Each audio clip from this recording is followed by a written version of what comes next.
Halo semuanya, nama gue Adinda Natalia Puspramodita, biasa dipanggil Puspa. Hari ini gue mau bahas tentang perekonomian Indonesia tahun 2025. Pernah nggak sih kalian dengar kalau ekonomi Indonesia di tahun 2025 lagi tumbuh? Tapi di sisi lain, banyak orang yang bilang, kok hidup makin mahal ya? Nah, hari ini gue mau bahas santai soal itu. Kita bahas ekonomi Indonesia tahun 2025 yang relate sama kehidupan masyarakat sehari-hari. Gimana? Kalian penasaran nggak? Yuk ikutin terus keseruan kita hari ini. Oke, mulai datanya dulu. Di tahun 2025, pertumbuhan ekonomi Indonesia ada di angka 5,04%. Angka yang cukup signifikan bukan buat pertumbuhan suatu negara. Tapi kalau dilihat sekilas sih, ini angka yang bagus buat pertumbuhan suatu negara. Tapi nasional ekonomi kita lagi tumbuh. Ya nggak jatuh-jatuh amat sih, tapi masih bisa jalan. Pertumbuhan ini banyak ditopang sama konsumsi masyarakat, belanja pemerintah, dan sektor jasa. Jadi di atas kertas masih kelihatan aman sih. Tapi kenapa banyak yang merasa berat ya? Tapi pertanyaannya sekarang kenapa banyak yang merasa berat ya? Di media sosial sempat viral juga kan istilah bokek berjamaah. Faktanya biaya hidup makin naik dari makan, transport, dan kebutuhan sehari-hari.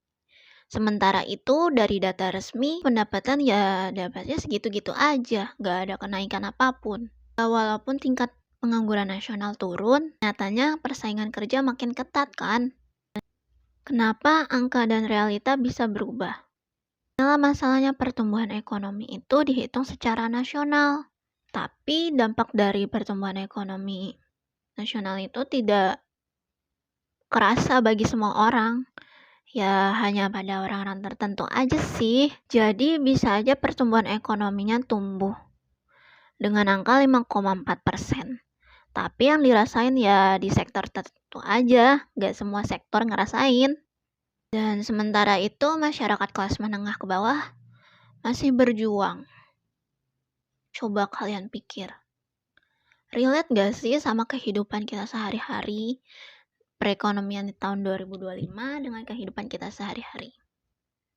Makanya wajar kalau ada gap antara data resmi dan kehidupan sosial masyarakat sehari-hari. Jadi kesimpulannya ekonomi Indonesia di tahun 2025 emang tumbuh.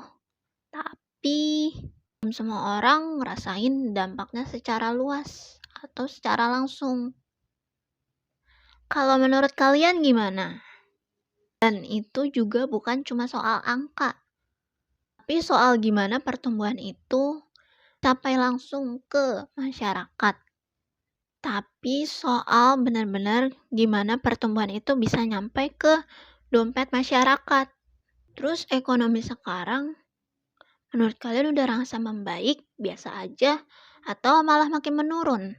Terus pendapat kamu di bawah ya. Sampai ketemu di episode selanjutnya. See you.